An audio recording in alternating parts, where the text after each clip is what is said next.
Tidak ada program lain selain program Bapak Presiden Prabowo.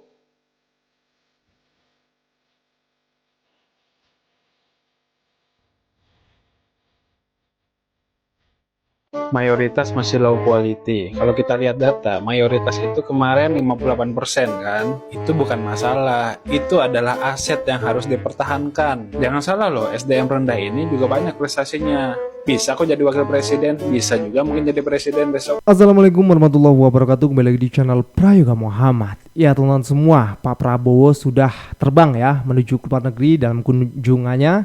Kita doakan semoga perjalanan Pak Prabowo lancar sampai tujuan dan pulang sampai Indonesia dengan keadaan yang baik, memimpin kembali negeri kita tercinta ini.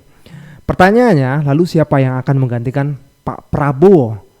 Kepemimpinan Pak Prabowo ya tentu wakilnya dan para menterinya. Tapi masih banyak juga ya sebagian rakyat yang meragukan kepemimpinan dari Gibran. Apalagi Gibran ini kalau suruh pidato kan bingung sendiri gitu ya. Bahkan beliau kemarin sempat ya berpidato di Rakornas pemerintahan pusat dan kepala daerah di Sentul. Yang intinya beliau sering sekali mengatakan visi misinya harus sama dengan presiden.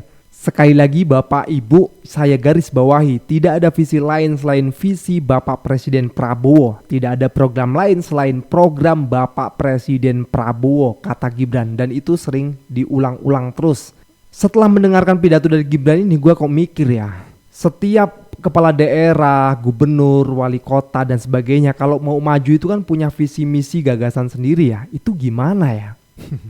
Oke teman-teman semua, kita bahas sedikit ini sebelum kita nanti masuk ke berita soal Bapak Pratikno. Masalah SDM Indonesia cukup berat, mayoritas masih low quality, dan ini dikomentari langsung oleh para netizen. Dan juga nanti kita lihat akan komentar dari para netizen di akun X. Oke teman-teman semua, kita lihat dulu video ini.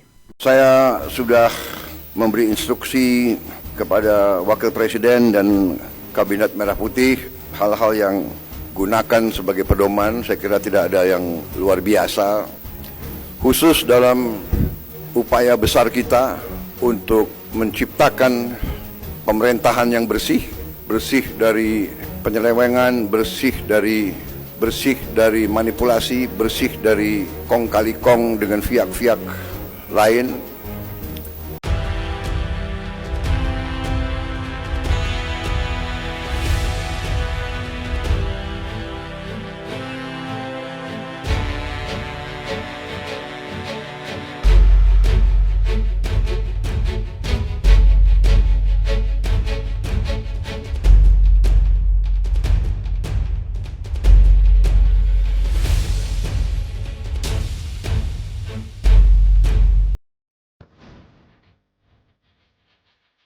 Tidak ada visi lain selain visi Bapak Presiden Prabowo.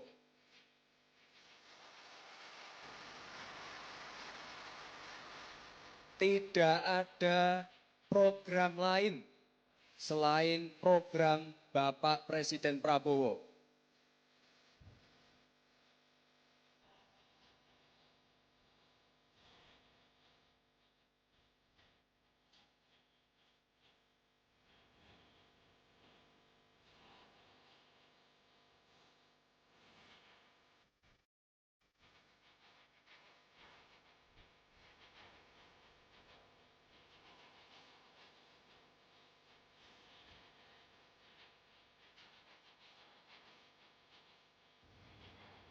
Nah, gimana tuh guys?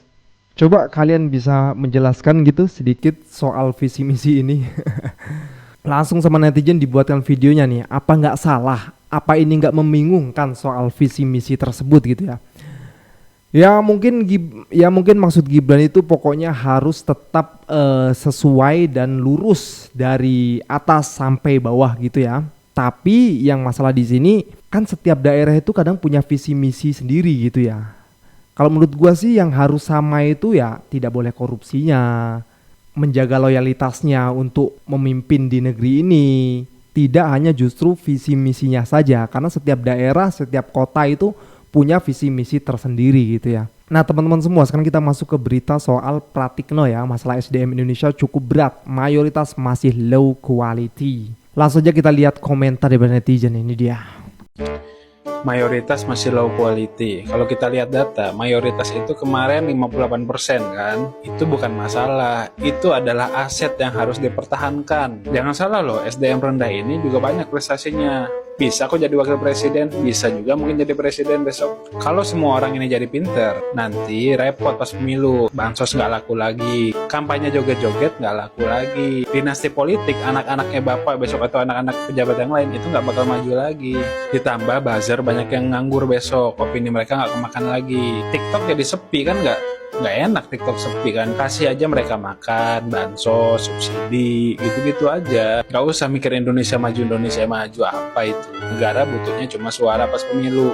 Jadi ini bukan masalah, ini aset. Harus dipertahankan, harus dikembangbiakkan. Akhirnya Pratikno sadar bahwa SDM Indonesia itu mayoritasnya masih low quality. Dan Pratikno sadar memiliki mayoritas sumber daya manusia yang low quality itu sangat berat dan merepotkan. Tapi meskipun low quality ini berat dan merepotkan, seharusnya kan Pratikno juga berterima kasih kepada mayoritas SDM Indonesia yang low quality ini. Iya kan?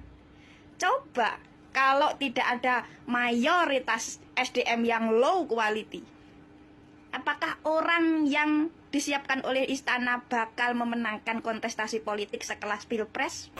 Dan nalarnya nih, coba kalau tidak ada kaum mayoritas yang berkualitas rendah ini, apakah cawapres yang ber-IPK 2,3 bisa menang Pilpres melawan oposisinya yang bergelar doktor, profesor, pernah jadi menteri, pernah jadi anggota legislatif, pernah jadi hakim MK?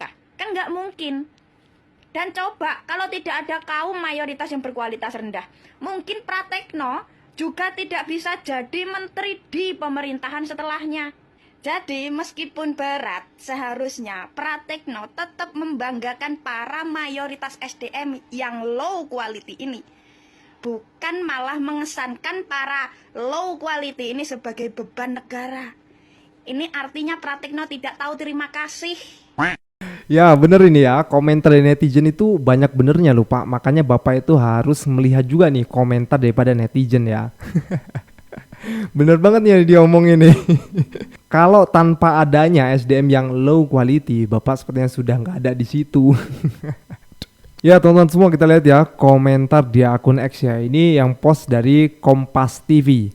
Menko PMK Pratikno sebut Indonesia hadapi masalah SDM cukup berat, mayoritas masih low quality. Dan kita langsung lihat komentarnya. Di sini dari Gibran Rakabuming Raka News, emang iya bener katanya.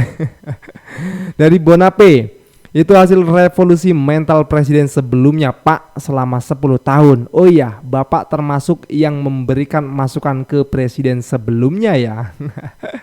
Dari Daniel HT, bagaimana tidak begitu kalau di pusat pemerintahnya saja sistem merit diabaikan, sistem nepotisme diutamakan. Salah satu contoh terburuk adalah skandal Mahkamah Keluarga yang menghasilkan Wapres Fufu Fafa. Dari Patriot NKRI, gimana bisa maju Fufu Fafa saja dibiarkan, bahkan dibela-belain maju ikut kontestasi, seakan-akan gak ada anak muda lain yang lebih kompeten. SDM maju pun tak ada arti jika kepentingan oligarki asing hanya butuh boneka yang bisa dikendalikan. Wow, komentar netizen memang paling top dah. Oke teman-teman semua, sekarang kita kembali ke kasus Tom Lembong ya, yang sampai hari ini masih ada kejanggalan. Dan Pak Mahfud MD itu masih terus berkomentar loh soal ini. Oke, kita lihat dulu videonya.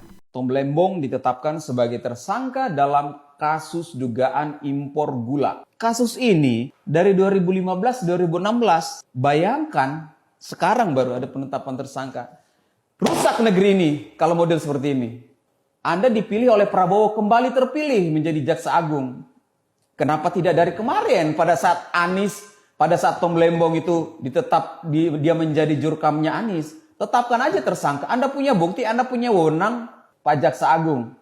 Sanitiar Burhanuddin, Anda kembali dipilih oleh Prabowo. Kalau berani tegakkan hukum, ayo dilihat semua. Panggil itu Zulkifli Hasan, panggil itu si menteri sebelum-sebelumnya. Itu dipanggil semua menteri perdagangan itu. Karena itu Pak Prabowo, kami minta Pak, tolong Pak, menteri-menteri Anda yang diduga korupsi itu, ayo klarifikasi ke Kejaksaan Agung agar negeri ini menjadi patuh terhadap hukum. Itu harapan kami. Dan harus dipandang juga dari sudut politis. Kenapa kok mulainya dari Tom Lembong? Padahal ada menteri lain yang juga melakukan hal Harusnya serupa. mulai dari yang terdekat. Tahun 2003, 2023, 2021 itu kan menterinya ada tuh. Ya, masih ada Ada 6 6. itu. Ya, 6. Ya, Iya kan? Dan melakukan hal yang sama. Bahkan lebih besar. Lebih impornya. besar. Ya. Nah, Tom Lembong dari sudut yuridis formal, legal formal ini. Tapi kenapa yang ini nih dibiarin? Iya tuh Pak. Nah itu terus jadi pertanyaan, menjadi isu politik. Ya. Tapi kita lihat aja perkembangannya.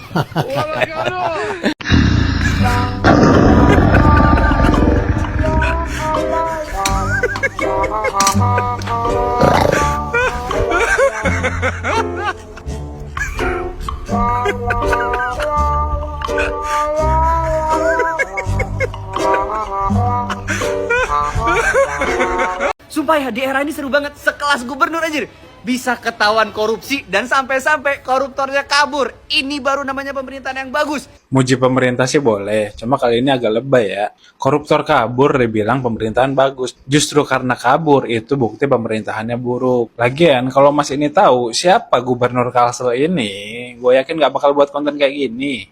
Soalnya bukannya malah muji pemerintah, tapi menguak sisi lain dari pemerintah. Soalnya kalau ditelusuri, relasinya gubernur ini dengan Mulyono, dengan presiden, dengan apa perannya di Pilpres, dengan food estate, dengan sawit-sawit di Kalimantan Selatan terutama ya. Ya, gue yakin gimana ya, ngeri juga bos.